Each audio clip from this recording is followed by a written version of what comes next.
I was very happy that we hosted in Berlemo, in the European Commission, the second EU-Moldova High-Level Dialogue on employment, skills, education, and social policies.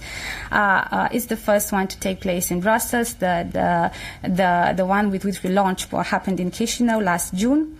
What we did today is we reviewed the progress that Moldova has achieved on its European path, with, of course, a particular focus on education, skills, employment, social inclusion. What I see in Moldova, and I've shared this with my colleagues a number of times today, is inspiration, determination, a lot of commitment, remarkable capacity to design, to address problems, to design reforms, to deliver on reforms, many of which are absolutely complex and require a lot of willingness and effort. Very pleased to note the very good progress that Moldova has made under Chapter 26, Education and Culture. This progress is an important achievement, but of course, work, reforms, investments do not stop here. Later this year, at European level, we will adopt in the college a new education package, setting out a long-term vision for the future of our education in Europe. And we want Moldova to be part of this conversation from the very beginning. And one important key step towards which we are working and supporting is the setup of a national Erasmus Plus agency in Moldova. And to support this effort, the European Commission will provide 5 million euros funding for enlargement countries, including Moldova, so that we help the setup of the Erasmus Plus agencies. I very much welcome Moldova's efforts to improve the quality of jobs while advancing Moldova's accession process. The European Union continues to support Moldova in education, in employment, in social policies through a number of ongoing projects and initiatives that are worth more than 27 million euros. Today's high-level dialogue was very productive, and we have indeed tangible results and agreement.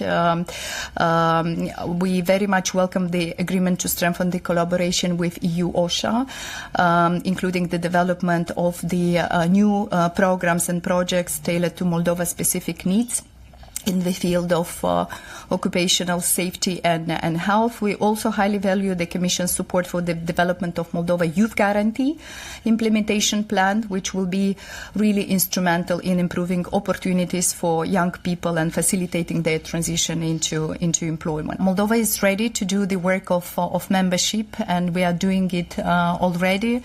We are not waiting for accession to start behaving like a member state on social policy, employment and the rights of our citizens. We are also building fair mobility hand in hand with Europe. Our employment agency is now the National EURES Coordination Office, and last year Moldova became the first candidate country to sign a partnership with the European Labour Authority, for which we are very grateful. We are very proud on the progress that we are doing on moving children from residential institutions into the family type-based services.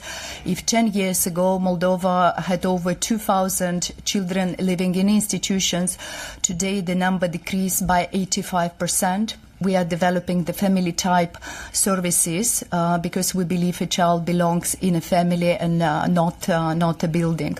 We are also putting together the European Child Guarantee, which we discussed today. We are rolling out the child-friendly justice centers, the Barnahus model, which is a standard for also many EU countries, and EU itself supported. We have the strategic objective to open and close the negotiation chapters for chapters 25 and chapters 26.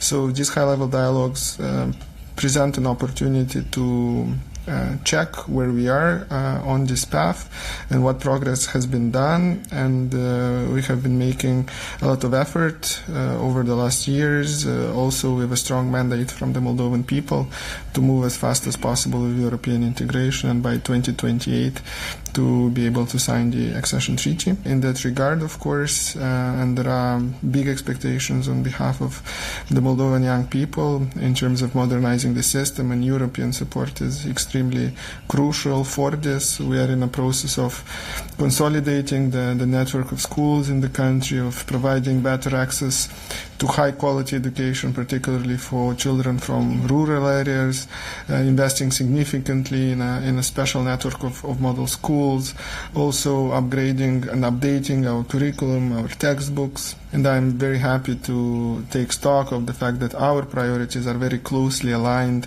with the Commission's priorities and with Europe's priorities.